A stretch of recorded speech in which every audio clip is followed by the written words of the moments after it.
Hello दोस्तों, welcome to my channel. कैसे हैं आप सब? उम्मीद करते हैं आप बहुत बढ़िया होंगे। दोस्तों, मैं डॉक्टर देवान और हमारी टॉपिक व्हाट इज़ होम्योपैथी के पार्ट 2 में आप सबका स्वागत है।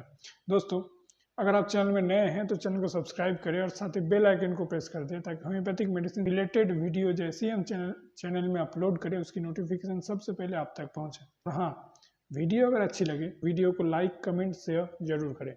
चलिए अब वीडियो में आगे बढ़ते हैं। दोस्तों, पहले वीडियो में हमने बताया था कि होम्योपैथी की खोज 18th सेंचुरी के अंत में doctor Christian Friedrich Samuel Hahnemann ने किया था।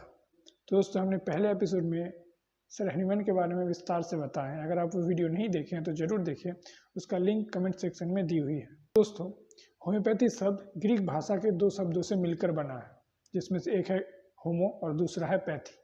जिसमें होमो का अर्थ है सिमिलर और पैथी का अर्थ है सफरिंग। यानी होम्योपैथी समरूपता के सिद्धांत पर आधारित है, जिसमें दवाएं उन मिलती जुलती बीमारियों को ठीक कर सकता है जिसे वो पैदा कर सकती है।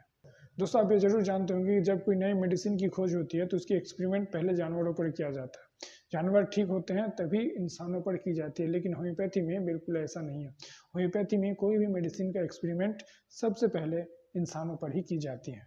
तो होम्योपैथी में हर तरह की बीमारियों का इलाज होता है। इसमें एलोपैथी की तरह तुरंत राहत तो नहीं मिलती, लेकिन बीमारी को दबाने के बजाय जड़ से मिटाने का काम ये चिकित्सा पद्धति करती है। दोस्तों, कहावत है कि होम्योपैथी रोगी का नहीं बल्कि रोग का इलाज करता है। इसके कारण इलाज शुरू होने से पहले पेशेंट की पूरी हिस्ट्री पता की जाती है, जैसे कि पेशेंट की फिजिकल, मेंटल, इमोशनल और इन स्पिरिचुअल कंडीशन को अच्छे से समझा जाता है और समझने के बाद ही इसकी ट्रीटमेंट शुरू की जाती है। कभी कभी तो पेशेंट क्या सोच रहा है, किस तरह के सपने देख रहा है और उन्हें किन चीज़ों से डर लगता है, इन तमाम चीज़ों के बारे में जानकारी हासिल की जाती है।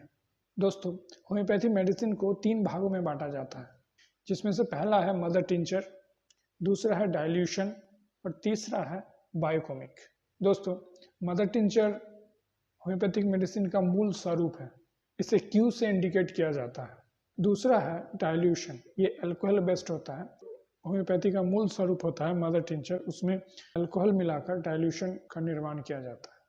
ये अलग अलग शक्ति का होता है। और तीसरा है बायोकोमिक सॉल्ट, जो छोटे छोटे टैबलेट के आकार की होती है। ये भी अलग अलग शक्ति का होता है। इसमें मेडिसिन देने का कई अलग अलग तरीके हैं, जैसे कि कुछ दवाएं सुंघा कर दी जाती है और किसी किसी बीमारी में लिक्विड का मिनिमम डोज देकर बीमारी को ठीक किया जाता है, और बच्चों की बीमारी में डाइल्यूशन को मीठी गोली में मिलाकर दी जाती है। दोस्तों, होम्योपैथी में बेनिफिट कई सारे हैं। ये मेडिसिन काफ़ी सेफ होता है और इसका कोई साइड इफेक्ट भी नहीं होता। इन मेडिसिन में कोई केमिकल रिएक्शन भी नहीं होता है। दोस्तों, ये मेडिसिन केवल शरीर के इम्यूनिटी सिस्टम को एक्टिव करने का काम करता है। दोस्तों, ये मेडिसिन हर उम्र के लोगों को बड़ी आसानी से दी जा सकती है, चाहे वो छोटा बच्चा हो या प्रेग्नेंट महिला हो या फिर senior citizens.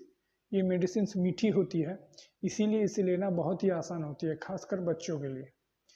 Homeopathy medicine use करने से शरीर में इनके प्रति निर्भरता नहीं बढ़ती है, यानी हमें इनकी आदत नहीं बनती। इस चिकित्सा पद्धति का खासियत यह है कि ये मानव शरीर को एक यूनिट मानती है और इसी आधार पर इलाज करती है। इसीलिए हमें शरीर के अलग अलग पार्ट्स के इलाज के लिए अलग अलग डॉक्टरों के पास जाने की जरूरत नहीं पड़ती।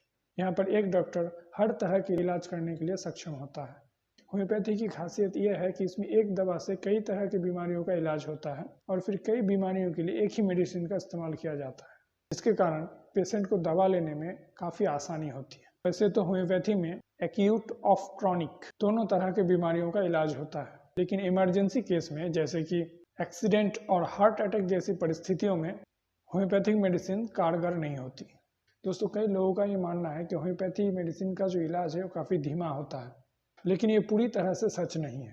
इस ट्रीटमेंट में ज़्यादा समय उन बीमारियों को लगता है जो बहुत पुरानी है या फिर बहुत सीरियस, वरना जुकाम, सर्दी, खांसी होम्योपैथी बहुत जल्दी ठीक कर देता है। तो अब हम जानेंगे कि होम्योपैथी ट्रीटमेंट लेते समय कौन कौन सी चीज़ को अवॉइड करें। तो दोस्तों, होम्योपैथी ट्रीटमेंट के समय प्याज को अवॉइड करना बहुत ज़रूरी है।